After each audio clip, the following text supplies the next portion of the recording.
What's up, guys? Welcome to another episode of Logos Podcast. This is Max. This is Joey. And on today's episode, we've got another heavy topic, Joey. A big one. Joey, it's a big topic, Joey. A big one. We're going to be talking about just war theory, whether going to war is at all justifiable, what the church has to say about it, what the catechism, what some of the bishops in the U.S. say, and ultimately what St. Thomas Aquinas says, which is a theologian we commonly refer to when discussing such matters. I don't think it's going to be ultimately what St. Thomas wants. I think ultimately it's going to be what the church says. Ultimately it's going to be what Jesus Christ said. Here's the thing, dude. You know we refer to St. Thomas most of the time. I'm a Thomas too. Yeah, that's true. But Joey's right. For whatever that word means. Yeah. But we're going to be referring to him and talking about the just war theory. Now, the motivation, I think, of this episode comes from some of the recent events we've seen within the tensions arising between Ukraine and Russia. And this conversation is not going to get in all of the politics and all the social kind of connotations that have to do with such thing. One, first and foremost, because I do not feel qualified enough to speak on the matter. Yeah. But one of the questions that does arise in a lot of people, including myself and Joey, is this idea, like, what about war? Like, should we go to war? Is war okay? Okay, what about war ever? Is war ever okay? Yeah. Is killing okay? And so kind of the conversation is motivated there. As long as I think, as well as a lot of people, I think, just ask that question in general. Yeah, I mean, it's just on kind of the culture's mind in this moment with this raging conflict between Ukraine and Russia. So yeah, we just wanted to address it, say what the church kind of says generally about war, maybe apply it a little bit to the situation in Ukraine and Russia with our limited knowledge of what's going on over there. And then, maybe share some words from our Holy Father, too, about his thoughts on it. But first. Oh, yes, dude. Let's go. Don't forget, you may have noticed our new setup here. Check it out. It goes up and it goes down. Our new mic stands. So we don't have to mess around with the mics anymore. These are thanks to, in large part, our supporters. Also, people who have supported us. Oh, we got chairs too. We got chairs. So we're standing still at Sam. But if I wanted to. But if he got tired, he could have a seat. And I like this, actually. I feel very superior. Is that what this is about? Didn't we just talk about Foucault and power and stuff? That's what it's been about for me. So if you want to help us keep making our setup nicer here so that Max can keep drinking McDonald's. You can support us on Patreon. So we have a Patreon page, as you very well know. So patreon.com/Logos Podcast. Thank you to our current donors for your support. You can donate $5 or $10 a month. And you can do that if you like what we're doing and you're benefiting from what we're doing. Maybe just pay it back a little bit, okay? Yes. Also, I like the freedom of us just being able to move around whenever and whatever we want to, you know? This is nice. We also have TikTok. We also have Instagram. We also have a website. So check us out there. Subscribe, share our stuff, comments. Rate. I think rating us is important. And also, it actually is very beneficial to like promoting our project here. Yeah. And so if you like what you hear, consider sharing our stuff. And tell your friends about us. Tell your friends about Jesus Christ. Also, how's your day going before we start? Dude. Because good question. I got here like an hour ago and we've been working, setting up the studio, going over the episode. Yeah. And I have not asked you that question yet. So I'm well, actually. Thanksgiving is around the corner. Yeah. Luckily, I've gotten a lot of my major school projects out of the way and kind of handled and touching them up finally, but most of them are done now, so just waiting for Thanksgiving and then coming back for finals and then Christmas. So I'm chilling. I'm chilling right now, and things are good. Thanks be to God, dude. And then we're going to the Holy Land. And then we're going to the Holy Land. We're going to have to do an episode. That's crazy. From Israel. Or about Israel. Or Jerusalem. Or wow. Dude, that is crazy. I didn't even think about that. I've been so busy, I haven't even had a chance to really reflect, but we will be at the Holy Land, and that would be a good idea. That's going to be sweet. Yeah. That'd be awesome. Good. So you're done with your papers and stuff? Yeah, I have one 3-page paper, but that wouldn't take me but 30 minutes, an hour to knock out. Wow. You know, it's all up here. It's just not down here yet. You understand what I'm saying? What class is it for? This is for church history for Dr. Graff's class. Dr. Eric Graff. Go back and watch our episode with Dr. Eric Graff about the Inquisition. So I've read the material. I just haven't sat down and actually typed it out yet. You know, okay. That's kind of how I work. Cool. Yeah. So there's that. Yeah, man. How are you? What's going on? I'm good. I'm really good. Yeah. I spent the morning at one of the high schools I'm working at. I went in first period, so early, and talked to one of the theology classes about the priesthood and about just my life. And classic Joey telling everybody about his life. Then third period, I played volleyball in PE class with these kids. So did you absolutely wreck them, dude? Actually, it was guys versus girls, and we lost. Joey, were you on the guys team, I'm guessing? I was on the guys team. So you got, that's not surprising. Like, honestly, you kind of suck at volleyball, well, dude. None of these kids had ever played volleyball except some of the girls. So dude, don't start justifying your inability to play volleyball. Okay. But it was fun. And then we had mass at the school. So, cool. Yeah, we're gearing up for Thanksgiving, and then like Christmas time is coming around, so we're getting like Our Lady of Guadalupe, Las Posadas, like all that stuff. I'm excited to experience the holidays in a parish with a big Hispanic community. Good. Because I've never we party. I've seen Mucha some fiesta. of it, but I've never immersed myself in it. Yeah. Oh, and last night I gave my first talk in Spanish too. How was it? How do you feel you did on a scale from 1 to 10? I think I went well. I think I'll give it like a 7 or 8. Okay, that's good. Yeah. That's a C. B, if you know what I mean. When you put it like that. Yeah, that's not too bad. I mean, come on. But, C's get collars. Not ideally, but they can. Stands for collar. All right, cool. Just war. Just war. So I guess the first question that we got to ask when we're talking about whether war can ever be justified is whether killing can ever be justified, right? Mm. So that's the question. Is it ever okay to kill a human being according to the church? Is killing always sinful? The answer would be no. No. Right? So killing is not always sinful. And this is always, when we talk about war in general, it's always connected to peace and justice. And so part of the conversation here, this question that Joey's posing ultimately is like, okay, why would killing not be a sin in all cases? Yeah. That's, okay. Mm-hmm. Right? And so one of the ways to kind of, two of the ways really the church justifies or talks about killing as not always being sinful is one, an act of self-defense, and also for the defense of others, right? We have a duty to defend others, not like just your family, ourselves, like if your family was under attack or something. Your country, your community, your church, these kinds of things. You have an obligation to the community to defend. Yeah, so that's important. So not only is killing sometimes not sinful, sometimes St. Thomas Aquinas is going to say killing might even be a duty. You mean like the St. Thomas Aquinas? The St. Thomas Aquinas. That's what I'm talking about. Like it might even be a moral obligation in order to protect your family or protect yourself. That's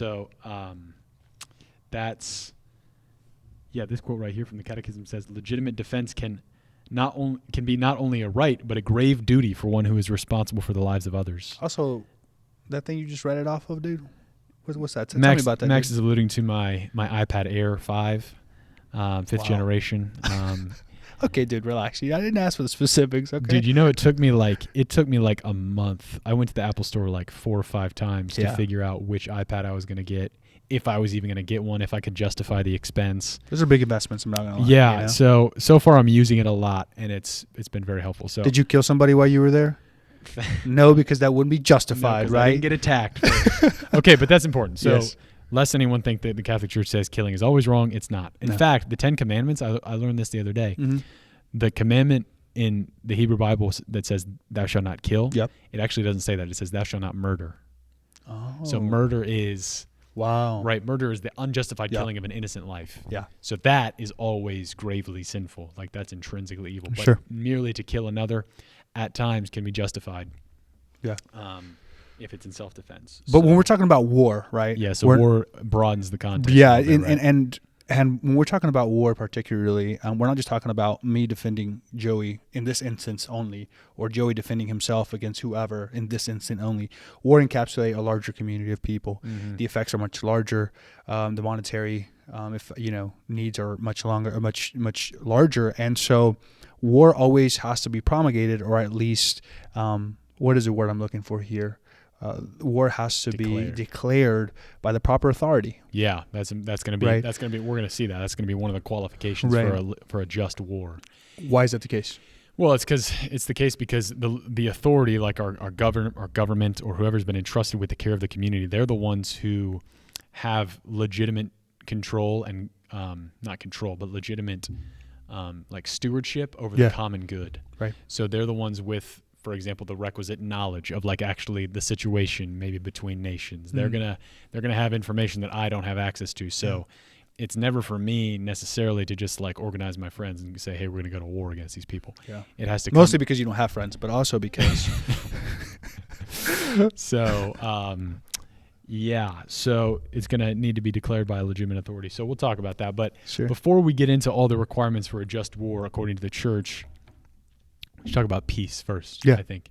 And the reason I think we should talk about peace first is because you put it on our document like that. Yeah, but also I think that you did that because you're smart and you know that that peace is more fundamental than war. Yeah. That human beings, even though we are corrupt, like at base we're essentially good. Yeah. And therefore peace is kind of the starting point and the ideal towards which we should always be striving. It's not, so there are some philosophers, some thinkers out there like Rousseau, like he thinks that humanity by nature is always in a constant state of war. Yeah. And that governments are instituted just, for example, to like impose peace from without.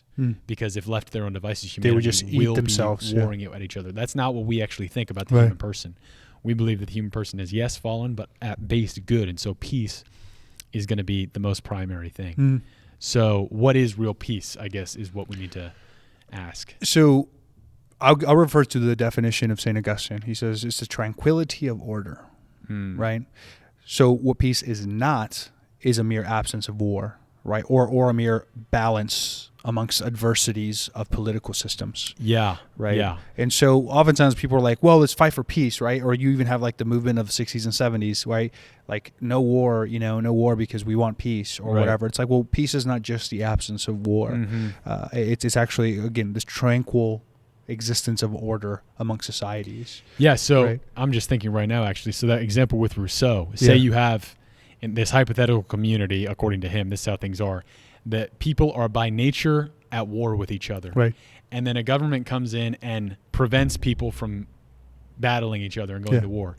That's not yet peace, right? Just because you've stopped the battling doesn't mean that you've actually achieved peace, because in their hearts, these people are still fostering anger and hatred and violence, right? So it's not the mere absence of war. It's something positive. It's something fundamental, right? That's a good way to put it. It's not just a negative thing. It's a positive thing in this sense. And who fosters ultimately, I mean, we all have a responsibility to build peace within our own communities, within our own families. Within ourselves, right? Within ourselves too. Yeah, it's good. So virtue. The tranquility of order, right? Like within our own hearts and within our own lives. Yeah, in our own minds. Yeah. And so that's one of the things, like, to talk about Jordan Peterson again, like it's one of the things and not just him, but a lot of like theologians, modern moral theologians and ethicians would talk about like the need to work on oneself, one interior order before they're trying to kind of impose that order on anybody else or in some way kind of structure the outside world. Like the order starts with one first, but also there is a need for outside sources to kind of frame our life to help us live this ordered life. And one of who has that particular authority is the government, right? Yeah. They have a certain obligation to safeguard the good of persons, free communication, the respect for human dignity, and the practice for this community to be fostered. And we also have, again, a participation in that good that the government or the church, even in her spiritual kind of branch, to help kind of foster that peace amongst people. Right? Can I read this paragraph from the Catechism? Sure. So this is paragraph 2304. And it says this. It says, respect for and development of human life require peace. Peace is not merely the absence of war, and it is not limited to maintaining a balance of powers between adversaries. Peace cannot be attained on earth without safeguarding the goods of persons, free communication among men, respect for the dignity of persons and peoples, and the assiduous practice of fraternity. So peace is like we said, the tranquility of order, and it's the work of justice and the effect of charity. The work of justice, rendering to each what is due, right? Exactly. And then charity, right? To love the good of the other as other. Yeah. Right? Well said. Yeah. Thank you. That's good. That's above really all, good. God, loving Him. Right. So keeping those things in mind here, and again, I did put this in there, as Joey said, alluded to, because I'm very smart, but most of all because outside of that, it's a proper way the church places emphasis on peace always, and even war itself being kind of an end towards peace. And we'll talk about that here in a little bit. Yeah. Okay. But before we get there, I think another thing that I also wanted to talk about dealing with this peace thing, peace thing. What's hot, dude? Oh, dude. Is pacifism. Right? Yeah. Pacifism. And that's an approach some people take in their protests, right? You hear a lot about peaceful protests. Martin Luther King, for example, Jr., Gandhi, even Mother Teresa to an extent, with some of her kind of movements against. And in a sense, like our Lord did not respond with violence to his persecutors. Even though he did say, I came to divide with the sword, which is a different question. Yeah. And we won't get into that exactly. Point. But my point is that ultimately, like, pacifism is an approach that is, in pacifism, broadly speaking here, is to take kind of an approach of nonviolence, of you're not going to take up arms, right? You're not going to kind of act or proactively fight against or be on the offensive side. You're going to be more maybe on the defensive side. And that is an approach, but the church always qualifies that, right? Yeah, so what does the church say about somebody who says, I'm a pacifist? Right. Where the church would say, like, that's an approach, but that's not always the approach, right? Using non-violent resistance is good, but it's not an excuse for you to act when necessary against these forces. Refrain to act when necessary. Right. To pick up, it's like if you have to pick up arms to, for example, protect your family, it's a necessary thing. You can't just say, no, I don't do that. I'm a pacifist. Yeah. Exactly. It's like, that's not an argument here. Right. Because in the order of things, again, in the tranquility of order and the ordering of things, you have an obligation to protect your family, to protect your immediate friends. And also, so to clarify, though, I mean, the church would look at people like Martin Luther King, look at some of the actions of someone like Gandhi as heroic, right? Like those are good, like pacifism and nonviolence, every possible means of nonviolence should be exhausted before you resort to any form of violence. So Christians should, and we'll talk about this as, one of the criteria for just war being that it's the last resort, but like, Christians should exhaust every possible means of nonviolent resistance, nonviolent approaches. But if push comes to shove and you do have, like you said, a moral obligation to protect yourself, your family, your community, you can't be like, oh, that's not really what I do. Yeah. Because sometimes you have an obligation to protect them. Yeah. And sometimes that obligation is going to involve using arms or even just fighting them with your fists, and sometimes using verbal words to scare them or to whatever you got to do to kind of fend them off. Joey's kind of weak, so he probably can't fight very many people off. Maybe one or 100. Anyway, maybe 1 or 1,000. Okay, so now we've talked about peace, we talked about killing, we talked about peace. Let's talk about war. So the qualify for me a little bit. Yeah. So the Catechism has this paragraph. I think it would be helpful to start with that. Cool. That kind of lays out the conditions for a war to be considered just and like legitimate. And we're going to unpack those. So first, you and I can take turns reading some of the bullet points in this catechism. But this is paragraph 2309, and it says this. It says, the strict conditions for legitimate defense by military force require rigorous consideration. The gravity of such a decision makes it subject to rigorous conditions of moral legitimacy. So it says this, at one and the same time, all of these conditions must be met. So the first one is? The damage inflicted by the aggressor on the nation or community of the nations must be lasting, grave, and certain. Right, so you can't just go to war because someone hurt your feelings. Yeah. You can't just go to war for a trivial reason. You have to be responding to an offense that is lasting, grave, and certain. Yeah. So like you also can't go to war just because based off of hearsay. Yeah. Right. You got a call, you got an email from whatever person, you got a message, an inscription, you got whatever. Like this has to be a credible source by which you're getting this information and to which you're responding. Right. Yeah. Cool. So number 2 is all other means of putting an end to the conflict must have been shown to be impractical or ineffective. Right. So we've tried the pacifist approach. We've tried not having to fight. We've sat on the backdrop for this amount of time. It's time to now act. We've tried dialogue. We've tried everything. Diplomacy. We've tried, right. So that's the second one. Right. There must be serious prospects of success. That's important, right? That's a big one. Right, because like if Joey, for example, went to war with me, he would lose. There's no probability for success there. So that's not right? legitimate. No. It's not a legitimate war for me to begin. No, it's not. But on a more serious note, different countries or Joey even himself can start trying to pose a war on I don't know, China or the U.S. even, or anybody else. And he also can't affect other revolutionaries in particular settings to try to revolt against others because the probability of success is very low for Joey. Yeah, right? And it's funny, though. You take this in mind. I think of some of the battles in history about the the odds against which some of these small, like the American Revolutionary War, like Sure. if you would have asked people, like the prospects of success didn't seem very high. No. So when you're evaluating these things, you have to take a broad, you have to know history. You have to take things into consideration. You have to consider a lot. So, okay, that's the other one. I think another question, just kind of to leave it out there, I mean, is war ever successful? That's a good question. Right. And we'll get into that, I think. So the next criteria is the use of arms must not produce evils and disorders graver than the evil to be eliminated. And then the Catechism says the power of modern means of destruction weighs very heavily in evaluating this condition in particular. Yeah.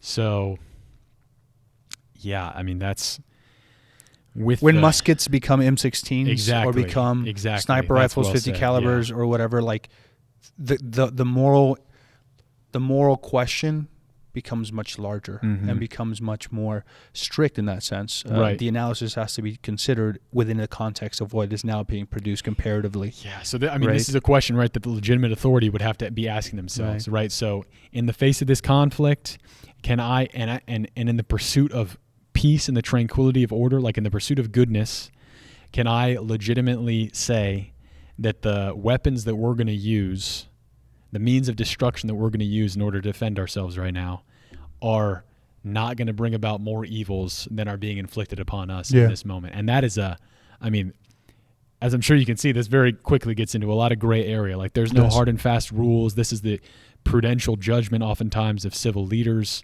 but these are the ideals towards which the church wants us to strive in our assessment of these conflicts. So, okay, and what's the last one? The evaluation of these conditions for moral legitimacy belongs to the prudential judgment, this is what Joey's saying, of those who have responsibility for the common good. So again, this emphasis on authority. Joey can't wage war. I can't wage war. Even certain statesmen, even certain lawyers, doctors can't wage war. Like that has to come from kind of, the proper authority of the particular government structure or the president or emperor or king or whatever. It has to come from the proper authority that makes those calls. And even within the U.S.'s federal government, the president is ultimately the guy who makes a call in our country. And importantly, that also means that it's not the church, right? The church is not the one who decides to go to war or not to go to war, because the church isn't entrusted with the temporal good of humanity. The church is entrusted with the spiritual good of humanity. Yeah. Now, it does belong to the church to make moral evaluations of wars that are going on. Which is where we get this from, right? This discussion kind of comes from her, not just modern analysis, I might add. We've been using modern examples here, but throughout her life, in fact, she's carried a standard by which she operates by, and by which kind of the moral analysis or assessment of a war is considered. Yeah. And so I think that's one of the things that we also always have to kind of keep in mind here, is that the church has always had conditions by which she operates. Now, the question does and will become, has there ever been a just war? Right? And succinctly put, and we'll get more into this in detail, the answer summatively is, especially in modern times, the answer is no. Yeah, so has there ever been a war that fulfilled all these conditions? All the criteria, which we'll get into here more specifically. No, but, and especially in modern times, however, the church has always held like the integrity of these criteria because it's possible, right? And so let's get into some of that criteria. What do you think? Yeah, so now we'll talk about, so we just went through what the Catechism says about just war, so now we're going to turn to the angelic doctor himself, who we've already made reference to, St. Thomas Aquinas. What did he say about just war? And there's going to be a lot of overlap, but the way that he lays it out will be a helpful way, I think, for our listeners to think about this. So he says that there are three main conditions that have to be met in order for a war to be considered just. Oh, yeah? That's what he does say. Are you sure? I mean, that's what you said 100%? He says. That's not what I said. That's one of our professors, which you've had on this podcast before. Father Dylan James. Do check out, actually, that episode that we had on NFP and contraception with him was awesome. I thought it was a very good one. We're going to have him on again. For sure. He's talk about Great Britain or something like that. See, you sounded more Australian, I'm not going to lie. I know. But it's hard. It's hard to get the two distinctions. I'm sorry. Yes, it's your inner Matt Fradd arising from your inner soul. Good eye. This is Matt Fradd. No, I got the good egg. But okay, so distinctions here. So St. Thomas Aquinas lays out three basic, as he keeps it simple, succinct criterion for just war. One of which is just cause, right? Second of which is right intention. Third of which is Legitimate authority. So, okay, number one, Yeah. there has to be a just cause for waging war. Yep. And what that's going to involve is war can only ever be a response to someone else's injustice. Right. So that's the first, like we said, killing in general is only ever legitimate as an act of self-defense. Yep. So analogously, declaring war, going to war, is only ever legitimate if you've already been attacked. Mm-hmm. So that's the first just cause that needs to be present if you're going to or not even if war. you're just attacked. Also, if you know something is going to happen, right? So this is one of the things about war. War can be justified not just on the offensive side; it can also be kind of enacted on the defensive side, right? So if I know 100% sure I can go into this probability of success, or like the credibility. If I'm hearing stuff from Joey's country, whatever, and I know this is the case, like I have evidence to prove, I can use means to kind of avoid that, right? Can you? Yes. Can you? Yeah. Go. You can. Okay, but remember the Catechism says the damage inflicted by the aggressor on the nation or community of nations must be lasting, grave, and certain.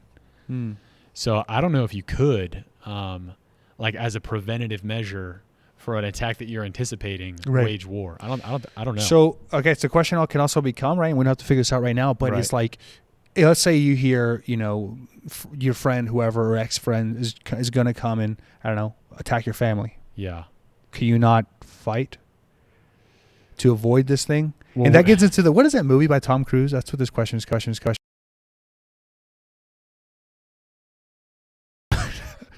Top Gun Maverick. No, I'm just kidding.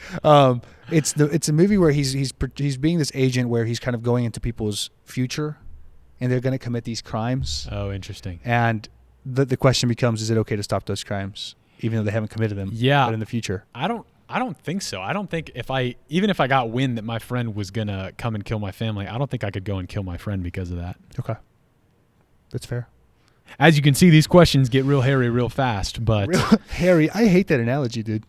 I don't like that. I don't know why I said hairy. Okay, but you did. Real complex. Real tangled. Anyways, tangled. There it is. And complex. But I'm gonna go ahead and say no, that you can't. Okay. I'm gonna contradict you. Go ahead. So, you're wrong, but it's all right. It's okay. But okay, so there has to be a just cause. So you have to be defending yourself. Sure. And you have to be defending yourself against an attack that is lasting, grave, and certain. So that's what it means for there to be a just cause, according to St. Thomas. Okay, the second criteria, according to St. Thomas, is right intention. Right intention. What does that mean? If your intention to go to war, for example, with the Nazi regime of World War I and World War II, led by Adolf Hitler, is for world dominance, that's not a right intention. Right. Power is what you're seeking, not peace. So obviously Hitler's intention in going to war was that's an extreme kind of, an extreme example here. But to use it as a more kind of contemporary, if you will. Yeah. Okay, but here's where it gets even more serious. It's like, okay, let's say Hitler's attacking me. Sure. So the church is saying it's possible that I can legitimately respond and wage war against Hitler and the Nazis. Sure. But when I do so, my intention is not. I hate this guy and all his boys, him and his family, and I'm going to completely blot them out. And the rest of the country, I'm going to exact vengeance. The intention is always the pursuit of justice and peace. Always, right? So war is it's a means to that end. Yeah. Which, like in the when you get down into it, that's almost never the case, right? Because human passions get involved, lives are being, taken. It's destruction, and so it really easily becomes, no, I hate this person, and I'm gonna destroy them. And he's hurt everybody that I know. He's killed many of them. Right. So the response almost seems justified to say, I'm also going to hurt those. Yeah, I hate you. I'm gonna destroy you. Take your money, take your wealth, take your power. Yeah. And that's why war is so hard. It's almost impossible to maintain these intentions as you're in the midst of combat, as you're in the midst of battle. And there's something kind of, there's something like against in man that doesn't. I mean, like fighting amongst each other isn't the ideal. Right? Original innocence. In JP2 would be like the thing, like we're designed to be kind of in communion and community, whereas like war is kind of a destruction to this order which God's endowed us with. And I want to clarify something because I'm thinking of my dad right now and probably other people who are thinking something similar. Like, okay, if my dad has, if it expressed before, like if someone breaks into my home to try to like hurt my family, I'm going to destroy that person. Yeah. So that's okay. Yeah. But you can't be just trying to destroy that person for the sake of destroying him. No. My dad's doing that in for defense, for the sake of bringing about order and peace and saving his family. Yeah. So, and even that desire to,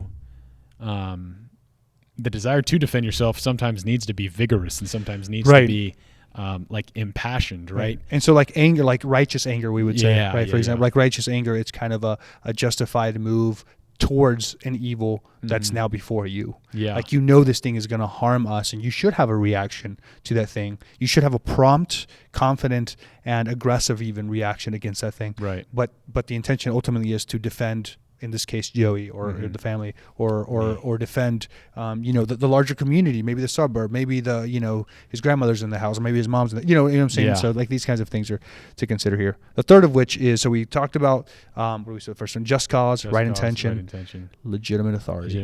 Which I think we've already. Yeah, we have. I think we've already touched about that. But St. Thomas Aquinas says the same thing that the Catechism says, right? That the legitimate authority is the one who has to declare war, promulgate war, wage war.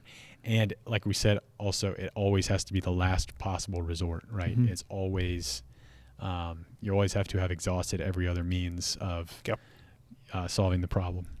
So, okay, now, let's see, what are we going to talk about next? So these three conditions that we just talked about are asking whether to wage war at all, right? So if yes, these three criteria are to be met, right? So we use those criteria that we just talked about when we're trying to make the decision. Okay, ought we to wage war right now? Right. Now, once you get into the war, now other moral criteria come into play. Yeah. So how ought we to wage this war? Right. And the church has a couple of criteria, a couple of like points of guidance in order to do this morally. And so these are kind of implicit in Aquinas' three teachings, and if you read it on the Summa Theologia about him, you'll kind of get the sense of what he's trying to say here. But qualify the two are, so the first one is whether war should be waged at all. Which we've talked about. Yes, given these three. Mm-hmm. Now that you're in war, how should it be waged? One, proportionally. Right, proportionality is important here. Mm-hmm. Take, for example, and this is an example that's heavy in the American heart still, but I think something to consider here when we're assessing things. Think about when Japan attacked Pearl Harbor. Was the American response to that action justified in an act of war? Yes. Yeah. The question becomes, the moral difficulty comes now. Okay, so America has a proper and justified response to the Japanese for the outset of Pearl Harbor, but is the atomic bomb, the Hiroshima, is that proportionate to the attack that they did on the American base? Yeah, that's the question. That is the question. And the church would say and has said no. Yeah, that was. And for the second reason too. So the second reason is discrimination. So not only do you have to exercise proper proportionality when you're in the midst of war. If I punch Joey in the face, he can't throw a grenade at me. Yeah, you know exactly. What I mean? An eye for an eye, a tooth for a tooth. Exactly. These kinds of things right. Kind of come into play. That norm of justice does still hold. He does, yeah. Right in these situations. But so not only is the atomic bomb a disproportional response, but also it's a response that does not discriminate. This is the second criteria. When you're in the midst of a just war, if it's going to continue to be a just war, you have to discriminate between combatants and non-combatants, between civilians and soldiers. Yeah. And the atomic bomb did not do that. No. Which is why the church has, in its moral evaluation of that action, no matter how effective it was in bringing about an end to the war, when the church evaluates that action, the church says that it was gravely immoral because of the number of lives that it took. And so, like, keeping in mind with what you said, it's like the effects. Like, it's not always like a moral judgment isn't just based off of effects, right? Because the ends don't justify the means. Yeah. And so, like, for example, like an abortion is a grave evil act. No matter if there's one child dying or if there's 10 or 10,000, like it's always because of the intrinsic act or evil of the act.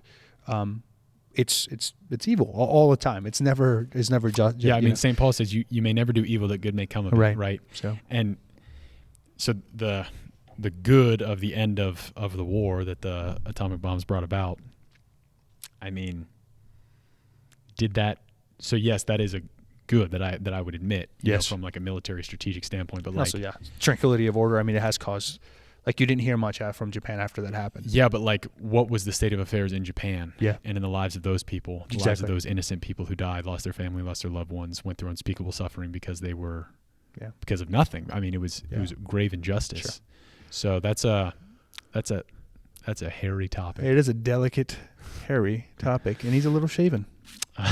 All right, take it to the new level here. Okay, so we talked about kind of Aquinas' 3 conditions. We talked about what's technically called in bello, right? So how war should be waged. Proportionality is important. Discrimination is also important. And here, discrimination, we don't mean like social discrimination or kind of cultural or racial discrimination, although there is that, not in a negative sense, but like a discrimination to be outside of one particular group. Yeah. Right? So like if a particular religion maybe has certain principles to operate by, you have to abide by those principles. And so the church has laws, obviously, that she's enacted since then. Yeah, and can I read this passage from the Catechism that's on these notes? So this is talking about the how we wage war. Yeah. It says the church and human reason both assert the permanent validity of the moral law during armed conflict. The mere fact that war has regrettably broken out does not mean that everything becomes licit between the warring parties, right? So just because you're in the midst of war, this is what the church is saying, doesn't mean you get to degrade into an animalistic seeker of vengeance at all costs, right? Like the moral law still holds. But this is why going to war, it becomes so difficult, because as soon as you open yourself up to that violence and that chaos, this is why it's always destructive for humanity, like in the end. And it gets very complex. Or at least it has been historically played out that way, right? It's because once you get into a situation and people are trying to kill you, it's going to be very difficult, given your fallen human nature, to like maintain proper moral principles and like discriminate between civilian and reason everything and civilian and combatant, right? And exercise proportionality, right? Like all these things become incredibly difficult. Not I don't want to say impossible, but really, really hard. They do get complex. So they do get tricky. Cool. I think that's good. And then any qualifications here? And we know this is a sensitive and delicate and difficult topic, but I think expressing the truths of the faith, we can hold dear to those. And some of the particular examples can be sought out in further discussion. So they're certainly not limited to everything Joey and I are saying in our opinions, but some of these things are also what the church has kind of come out and said. Dude, I have to say something. You were right. Do say it. Remember when we disagreed about the preventative measures? I remember when I was right about preventative measures. So this is what it says in, I think, the Catechism somewhere else. It says, it is not necessary for the aggressor to strike first. A moral certainty that the aggression will occur is sufficient. Such certainty might be present, for instance, if a party with a history of aggression began amassing troops or munitions. Yeah, that's a high five in the student moment right there, dude. Okay, congratulations. In a world where it is possible for an aggressor to strike at a distance with little or no warning and to cause mass casualties, it is important to identify a potential aggressor early and determine whether he poses morally certain danger. Okay, so you were totally right. I was just dead wrong. I remember, I think where my initial kind of apprehension to what you'd stated was because I think I'd read that or come in contact with that before. And so here it is in full light for everybody to see. Thank you, Joey. What a man. Max is better than me. No, don't. That's not true. Okay, that's true. All right, that's true. Okay, cool. So we were going to mention the U.S. bishops. Yeah, and so just briefly, just very briefly, because so there's a criteria which we've already laid out, but the USCCB, so the U.S. Bishops Conference of the United States Bishops of the Bishops of America, United States Conference of Catholic Bishops. Boom. Has also kind of promulgated some things on this just to qualify it a bit, right? And so like the criteria still stands. They've just kind of expanded it a little bit. So what are their criterion? And one of the things that I think is kind of important to keep in mind is that the bishops have sometimes gotten accused for being a little imprecise and promoting a pacifistic or pacifism in their approach towards things. And they must be their opinion must be taken serious, in consideration. They speak on behalf of the church in the U.S. particularly, America, but also they're successors of the apostles. In that sense, we kind of hold to what they say too. And here are the criteria. The criteria are, I'm going to list down. Go down the list really quickly here, just for the sake of information. But keep in mind what we've already discussed. So the first is just cause. So this is whether we should go to war at all. There has to be a just cause, legitimate authority, all right? Comparative justice, right? Which if you desire to look more into or to get more kind of definition, look it up. I myself am not too I don't much in one understand area. it. I've done a little bit of research and couldn't find a clear answer, but I'm sure you're more capable than I am. The 4 is right intention. 5 is last resort. 6 is probability of success. And 7 is proportionality, which we've discovered, or which we already kind of talked about to one extent or another. Is there anything you wanted to add to that? I just have to add this too. Back to this example. I was so wrong. This says if an attacker threatens you with a gun, you do not need to wait for him to shoot you before defending yourself. So back to that point, yeah. Hopefully you've stuck around for this whole episode and can hear me make this correction. Yeah, make it clear. Because that's important. It is important. And I think it's also part of what we do here. We dialogue and we learn. This is good. Cool. Okay, so should we talk a little bit about Ukraine and Russia? Yes, dude. And I think because it's the motivating factor here, I think it's very important that we talk about it. Now, again, I've looked into it some, especially with recent news. I'm like, okay, what is going on here? This is not good. But let's talk about it. What is the information we have? Top of this document. So this is just, I was reading kind of just like the timeline of events, and this goes back even to like into I think the history of this conflict is very deep in. Our resource here is Associated Press. Is that right? I think so. Okay. Yeah. So December 1st, 1991, Ukraine becomes an independent nation. Yeah. Then fast forward, so there a lot of stuff is going on between these two nations in between that time, but in kind of this more immediate context, April 21st, 2019, Zelensky is elected the president of Ukraine. And then in December of 2021, Putin demands security guarantees. So this says early in 2021. Do you know Zelensky is a former comedian? I did not know that. That's funny. I wonder if it's funny. All right. Early in 2021, Zelensky cracked down on pro-Russian Ukrainian oligarchs, including a guy whose name I can't pronounce, a close friend of Putin. Subsequently, Putin deploys increasing numbers of troops near the Ukrainian border. Sure. And publishes an article claiming that the Russian and Ukrainians are one people. So that happens in December of 2021. I remember when that letter came out. It was kind of a big stir here at seminary. Oh, really? Yeah. I don't remember it. Yeah, if you read it, it gets pretty crazy. And then in February 24th of 2022, we all remember this, Russia launches the full-scale invasion of Ukraine. So, boom, right there, like, okay, if we're evaluating this war, is that justified? Just this out of nowhere, we're going to attack you. He used this letter, Putin used this letter to justify what he was doing. Is that kind of really undergirded his kind of ideology. There's a mastermind, I think, behind what he's doing, a more philosopher, kind of psychologist sorts. But is that Dugan guy? Anyway. I can't remember who he is. But yeah, so he writes this letter in December, and then February, you see this attack full scale here go into Ukraine, and then in September 11, 2022, Ukraine forces Russian retreats. So you heard about this? It was like it was a Ukraine victory. made a stand defending themselves, right? Yeah. So so at a very basic level, I don't know all the intimate details of the what's been going on the front lines, like in the battle. But at a very basic level, we can say that Russia's aggression towards Ukraine, unjust, sinful, wrong, gravely evil, because it was done upon unprompt, on ideological grounds, not in an act of self-defense. No. And if you go back to our criteria, I'm sure you can check off the list of which ones it did not meet. Now, Ukraine's decision to respond and defend themselves, I don't know about how they did it, but at the very least, we could say that decision to defend themselves, that's justified because they're being attacked, right? Sure. So they have a responsibility and an obligation to fight back and defend themselves as a nation. So, which is why I think most of the world is on the side of Ukraine, like thinking what Putin's doing is deplorable, and that kind of cheering for Ukraine in this battle. And then this says on September 21st of this year, Putin calls up reservists. So it says Putin delivered a speech outlining his plan to mobilize an additional 300,000 troops in an effort to reclaim the lost territory from the Ukrainian pushback. Yep. The decision was highly controversial, with reports of men who were past the age of conscription being told to turn up for conscription.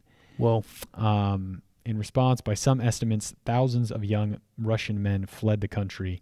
many with no plan to return. So full-scale draft goes into effect here. So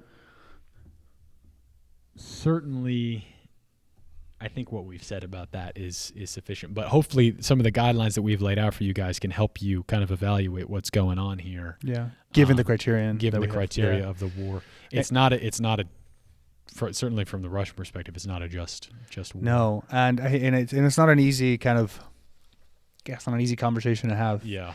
You know, I mean, one's always hesitant to just kind of blatantly make comments on this. I mean, at least for myself, it's a difficult. But as long as we get here, like some outline, just kind of some basic timeline stuff, and assess the actions of Ukraine and Russia, based off of what I think is, again, trustworthy guidelines and principles, which is the church's moral theology, by the way, who the church herself being instituted by our Lord Jesus Christ. A lot of Catholics also suffering in both of these countries, throughout all of this, and their conscience being kind of confused and taken aback, and so anyways, I think it's one of the reasons to discuss this, and should further actions happen, always to keep in mind here the moral integrity of man, and ultimately that man's dignity is super important. Yeah, it's in a certain sense, it's kind of the primordial mission of the church is to uphold human dignity. Yeah, and to remember that it was endowed and created by God, and for God. And so I think that's ultimately the real message here we can kind of take away from all this. Now, you had some words by Pope Francis you wanted to share. I wanted to share these words because Pope Francis has been outspoken about this. I mean, he wants the fighting to stop immediately. You know, this man who has custody of the souls of the world. He's been deeply, deeply afflicted by watching all this happen. So in his this was a Sunday Angelus address on October 2nd of this year, so about a month ago. These are some of the words that he said. He said, "I am saddened by the rivers of blood and tears spilled in these months. I am saddened by the thousands of victims, especially children, and the destruction which has left many people and families homeless and threatens vast territories with cold and hunger. Certain actions can never be justified, never. It is disturbing that the world is learning the geography of Ukraine through names such as Bucha, Irpin, Mariupol, Izium, and another city who I can't pronounce, and other areas which have become places of indescribable suffering and fear. And what to say about the fact that humanity is once again faced with a threat of nuclear war? It is absurd," Pope Francis says. And then, do you want to read the second paragraph? Yeah. What more has to happen? How much blood it must continue to flow for us to realize that war is never a solution, only destruction. In the name of God, in the name of the sense of humanity that dwells in every heart, I renew my call for an immediate ceasefire. May weapons be silenced, and may conditions be sought for the start of negotiations that will lead to solutions that are not imposed by force, but consensual, just, and stable. They will be so if they are based on respect for the sacrosanct value of human life, as well as on the sovereignty and territorial integrity of each country, and the rights of minorities and legitimate concerns. Yeah, and then elsewhere in this address he said, "I think of the insane war, of which the tormented Ukraine is a victim." Okay, so there's him clarifying that Ukraine is, the one that's under attack. "And of so many other conflicts which will never be resolved through the childish logic of weapons, but only through the mild force of dialogue."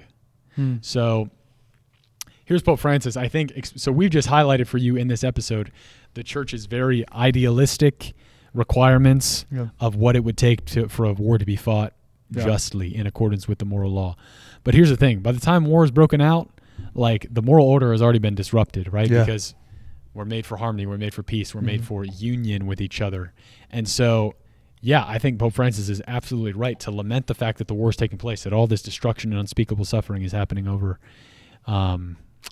in Europe. And we should be praying for our brothers and sisters who are undergoing suffering right now. We should be praying for an end to the war, and and doing anything we can to help, donating money to causes that arise, and or at least to consider these matters serious, right? Like, at least to take time to actually read into them, including that demand goes to myself too, to kind of stay on top of things and read through them. And I would like to leave you out here with a final quote. And I know we've been quoting the Catechism a lot, but just to safeguard what we're discussing here, and also to kind of have an information and accurate knowledge. And I want to end on this kind of note of peace that Joey and I kind of thought it was fitting for this episode. And this comes from the paragraph in the Catechism 2305. It reads, "Earthly peace is the image and fruit of the peace of Christ, the Messianic Prince of Peace. By the blood of his cross in his own person, he killed hostility.